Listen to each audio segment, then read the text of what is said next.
Recognizing Biafra is the first solution to end insecurity in Nigeria. These are the words of Dr. Walid Phares. Good morning, good afternoon, and good evening to you all, my wonderfully made Biafran brothers and sisters. I welcome you to another episode titled Biafra is the only solution to Nigeria problem.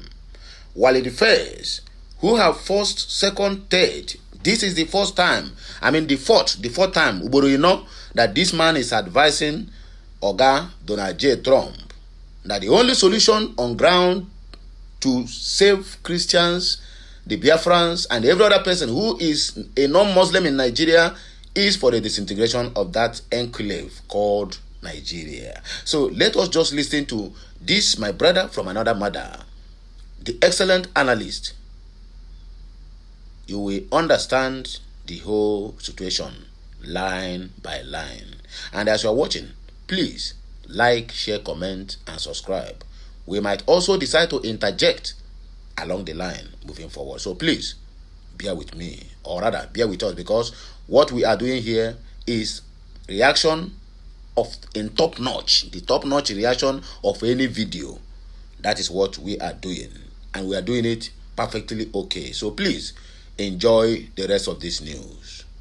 I'll be right back. He is an American scholar and a foreign policy analyst. Dr. Walid has said that there are so many ways to end insecurity in Nigeria. However, recognizing Biafra is the first step to take if you really want to end insecurity in Nigeria. This is what he is proposing to Trump.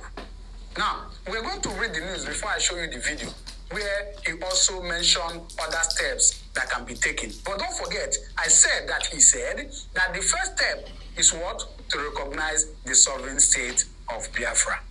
Oh yes, please, I beg you to stay with me because this news is quite interesting. You can't miss, right? Now, according to the news, he posted it on his X handle.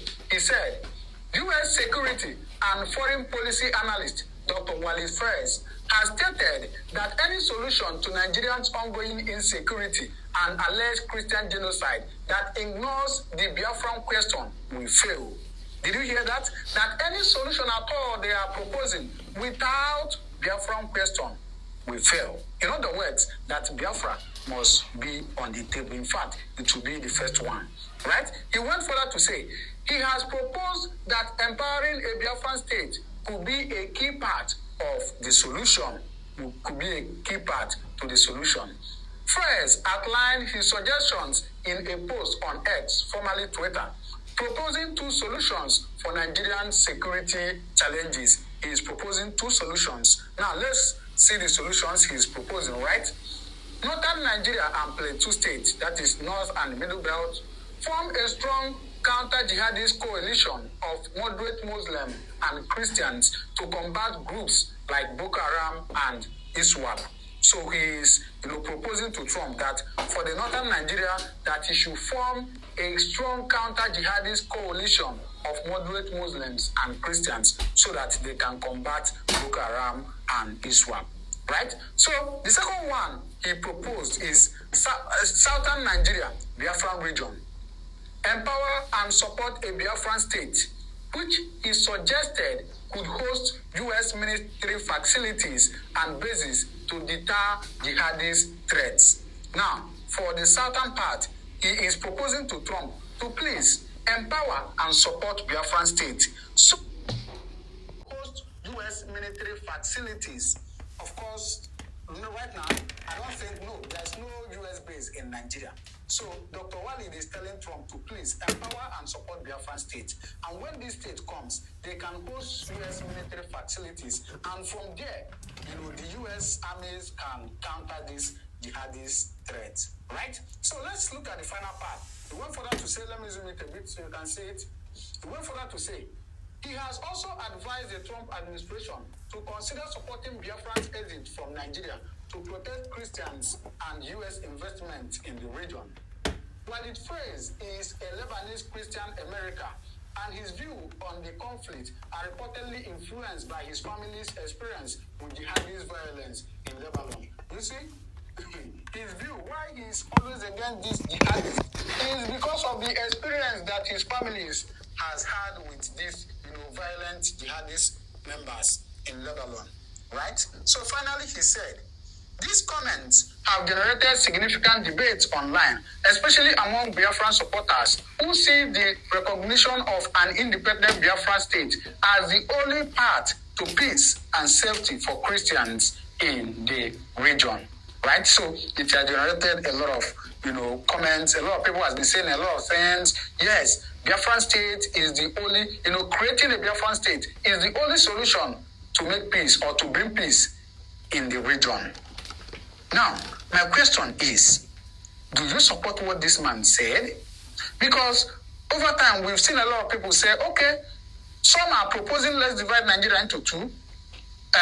One for the Muslim country, one a Muslim country, one a Christian country, right? Now, Dr. Walid is saying, okay, let's do it like this.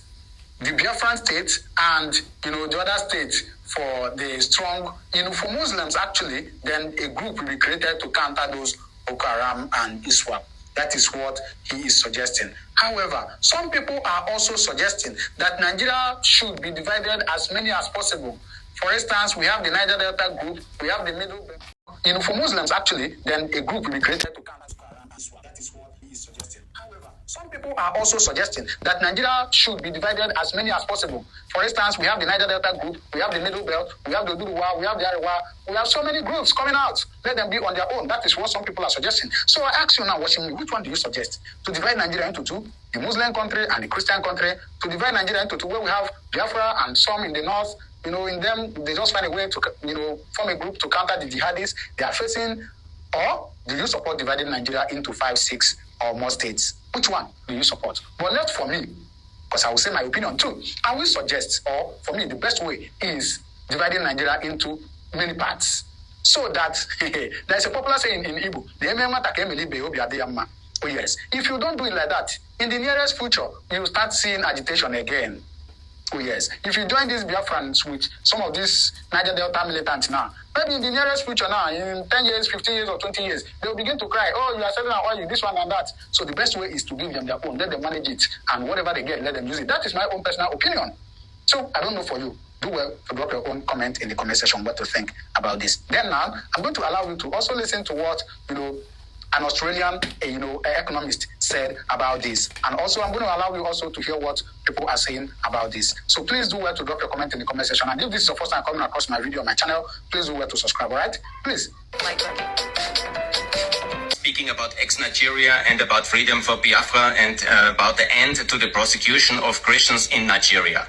I was yesterday at a conference in the Austrian Parliament led by our Austrian parliamentarian Gudrun Kugler. She is a very strong advocate for the end of the persecution of Christians, and I hope she will be appointed the EU Special Envoy, and it will strike tear in the hearts of the Nigerian genocidal regime, which is killing Christians by the day. By the day. Yesterday also the Hungarian State Minister against the prosecution of Christians, Mr. Tristan Abazai, he was here in Vienna and I had the honor to talk to him, and he shared terrible facts about the atrocities committed by the Islamists against the Christians in Nigeria.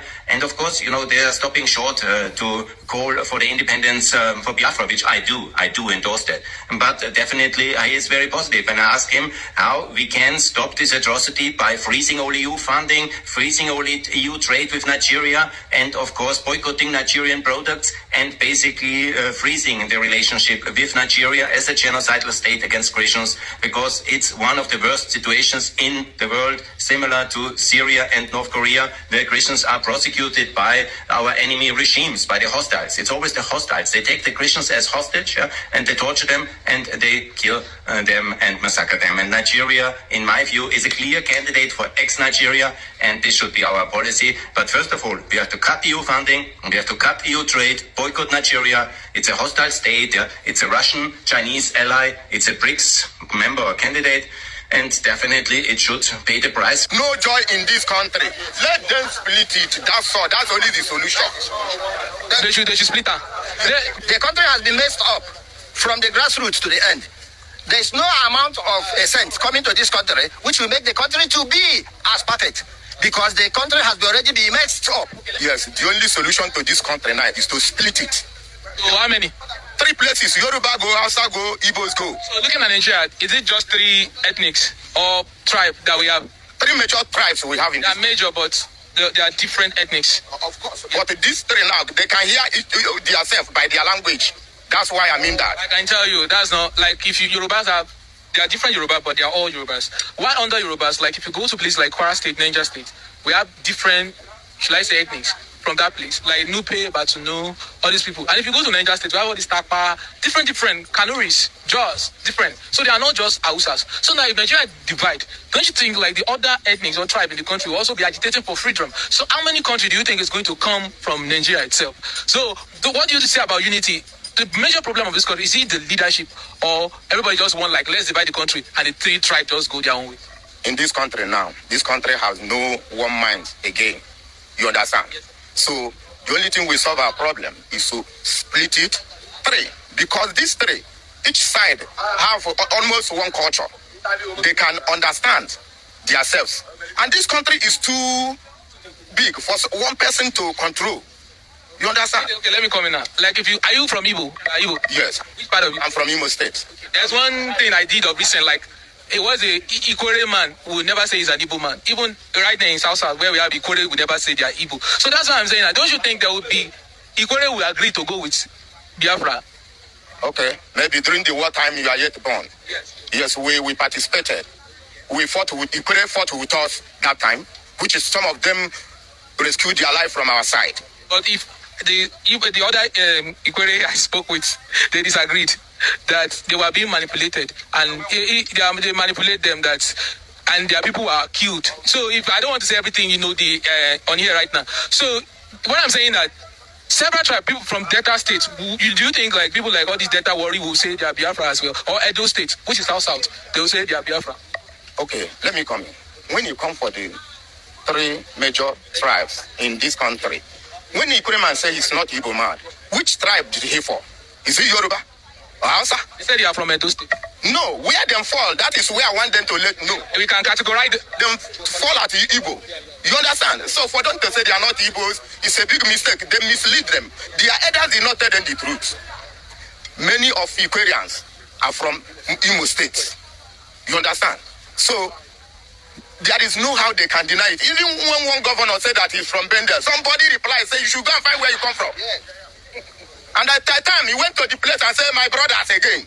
So, what are we talking about? Who is cheating who? But even the governor of Rivers State said Equatorians are not Igbo. From your mouth, I said one governor. Something I've seen from a reliable source. Yes, from a reliable source. So, he said they are not Igbo. That Amechi was trying to sell them out to Igbo, that they are not from Igbo.